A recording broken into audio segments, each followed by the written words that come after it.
دنیا نے فلو پر قابو پانا کیسے سیکھا؟ 1940 کی دہائی کے بعد سے عالمی ادارہ صحت نے مختلف ممالک کے ساتھ مل کر فلو کو مقامی سطح پر رکھنے کے لیے تناؤ کی شناخت کر کے اور وبائی مرض کے علامات کو دیکھ کر کام کیا ہے۔ کسی بیماری کی مقامی ہونے کا کیا مطلب ہے؟ اس کا مطلب یہ نہیں ہے کہ بیماری ختم ہو گئی۔ جب وبائی امراض کے ماہرین لفظ انڈیمک کا استعمال کرتے ہیں تو ان کا یہ مطلب ہوتا ہے کہ ایک وقت کے دوران کسی مقام پر متوقع سطح پر بیماری واقع ہو رہی ہے۔ وبائی امراض کے ماہر Rene Najera the history of vaccines کے ایڈیٹر دی کالج آف کا ایک آن لائن وسیلہ بتاتے ہیں فلاڈیلفیا کے معالجین۔ انڈیمک کا یہ مطلب بھی نہیں ہے کہ کوئی بیماری نقصان دہ ہونا چھوڑ چکی ہے۔ ملیریا، ٹیوبرکلوسز، انفلوئنزا تمام سیریس بیماریاں ہیں جو ہر سال ہوتی ہیں۔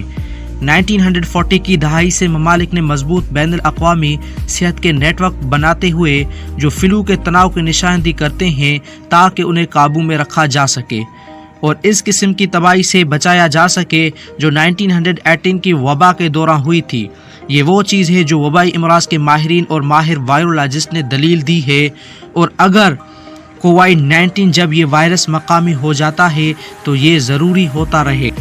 1946 میں ریاست ہائے متحدہ نے ایٹلانٹیا جارجیا میں مواصلاتی بیماریوں کا مرکز یا CDC قائم کیا۔ اب بیماریوں کے کنٹرول اور روک تھام کے مراکز کے نام سے جانا جاتا ہے۔ CDC کی ابتدائی توجہ ملیریا کے پھیلاؤ کو روکنا تھا۔ 2 سال بعد دوسری جنگ عظیم کے نتیجے میں نو تشکیل شدہ اقوام متحدہ نے عالمی ادارہ صحت کا قیام عمل میں لایا، جس کے آئین پر زور دیا گیا ہے کہ حکومتوں کی اپنی لوگوں کی صحت کی ذمہ داری ہے۔ WHO کے گلوبل انفلوئنزا پروگرام کے ڈائریکٹر ون کنگ زینگ کا کہنا ہے کہ عالمی ادارہ صحت یا WHO کی ابتدائی تشویش فلو تھی۔ امریکی فوج نے یہ یاد کرتے ہوئے کہ پہلی جنگ عظیم کے دوران فلو نے فوجیوں کو کس طرح تباہ کیا تھا، فلو کی ویکسین کی تحقیق کے لیے مالی اعانت شروع کی۔ 1940 کی دہائی کے اوائل میں ایک فوج کی معاونت والی تحقیق کی ٹیم مشیگن یونیورسٹی میں تھامس فرانسس جونیئر اور جوناس سال کی قیادت میں پولیو ویکسین کی پہلی قابل عمل فلو ویکسین تیار کی۔ 1945 میں عام شہریوں کے لیے فلو کی ویکسین دستیاب ہو گئی۔ 1952 میں WHO نے مختلف ممالک سے فلو کا ڈیٹا اکٹھا کیا اور فلو سے نمٹنے کے لیے عالمی کوششوں کو مربوط کرنے کے لیے گلوبل انفلوئنزا سرویلنس اور رسپانس سسٹم قائم کیا۔ یہ وہ دور تھا جس میں امریکی فوج جو پوری دنیا میں تعینات تھی اور دوسری ممالک کی فوجیں متعدی بیماری کی پھیلاؤ کے نگرانی کر رہی تھی، اور WHO کے فلو پروگرام نے بڑی تصویر کو دیکھنے کے لیے ممالک نے مانیٹرنگ اسٹیشنوں کو استعمال کرنے کی کوشش کی۔ چند سالوں میں انفلوئنزا WHO CDC پروگرام کے ساتھ تعاون کرنے والا مرکز بن گیا۔ نجیرہ کا کہنا ہے کہ ابتدائی طور پر WHO کا فلو پروگرام انفلوئنزا کے علامات اور علامات کی تلاش کرتا تھا اور فلو کے معاملات میں واضح اضافہ ہوتا ہے۔ ان معاملات کے علاج کے لیے صحیح ویکسینز تلاش کرنا زیادہ مشکل معاملہ تھا۔ فلو کے یوگیپٹ EV اسٹرینز، لیکن یہ دریافت کرنا کہ فلو کے کس قسم کی تناؤ گردش کر رہے ہیں اور کس قسم کی ویکسین کی ترکیب کسی وبا کا بہترین علاج کرے گی، یہ ابھی بھی سائنسدان کرنا سیکھ رہے تھے۔ 1950 اور 60 کے دہائیوں کے دوران انہوں نے کچھ آگے بڑھنا شروع کیا۔ دوسری جنگ عظیم کے بعد پہلی فلو وبائی بیماری کے فلو پروگرام کے وجود میں نسبتاً WHO اوائل میں واقع ہوئی۔ اس کے باوجود کے مطابق مورس ہیلیمین مائکرو بایولوجسٹ جس نے اس وبا کے بارے میں خطرے کی گھنٹی بجا دی تھی، WHO کے وبائی مرض کے ابتدائی دور کو یاد کیا۔ نشانیہ اپریل 1957 میں ہیلیمین نے ہانگ کانگ میں فلو کی وبا کے بارے میں پڑھا جو مشرقی ایشیا میں چند ماہ سے پہلے شروع ہوا تھا۔ جاپان کے شہر زاما میں US army medical general laboratory سے وائرس کے نمونے حاصل کرنے کے بعد اس نے محسوس کیا کہ یہ ایک نیا تناؤ ہے جو وبائی مرض میں تبدیل ہونے کی صلاحیت رکھتا ہے۔ 1957 کی وبائی بیماری نے دنیا بھر میں ایک اندازے کے مطابق 1.1 ملین افراد کو ہلاک کیا تھا۔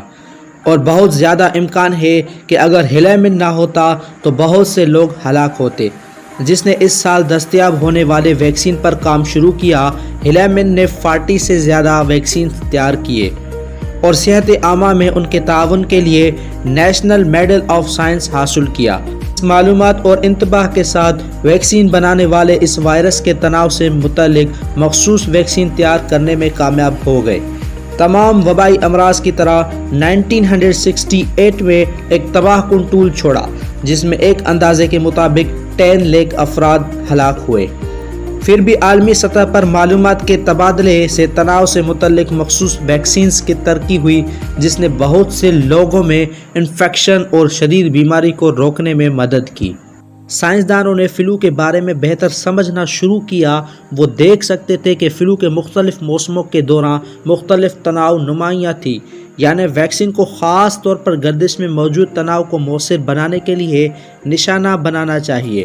ونکینگ زینگ کا کہنا ہے کہ 1973 میں WHO نے اپنی پہلی باضابطہ سفارش کی تھی جس کے لیے نئی فلو ویکسین کو ہدف بنانا چاہیے۔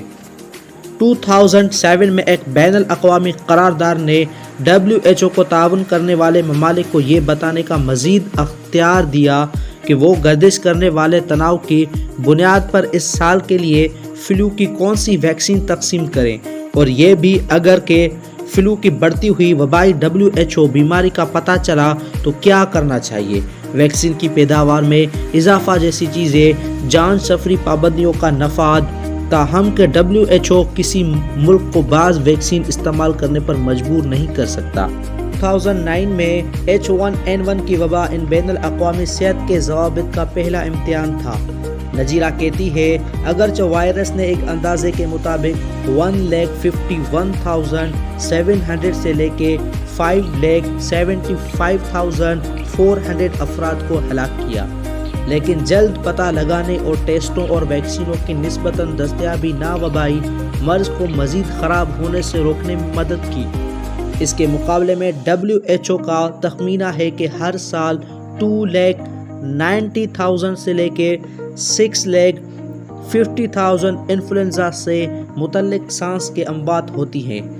ستم ظرفی یہ ہے کہ بہت سے لوگ جنہوں نے اس سال فلو سے گریز کیا، شاید انہیں یہ احساس نہ ہوا کہ انہیں عالمی صحت کے نظاموں سے اپنا کام کرنے سے کیا فائدہ ہوا۔ یہ صحت عامہ کا مسئلہ ہے۔ نجیرہ کہتی ہے جب چیزیں ٹھیک ہو جاتی ہیں کوئی بھی نوٹس نہیں کرتا۔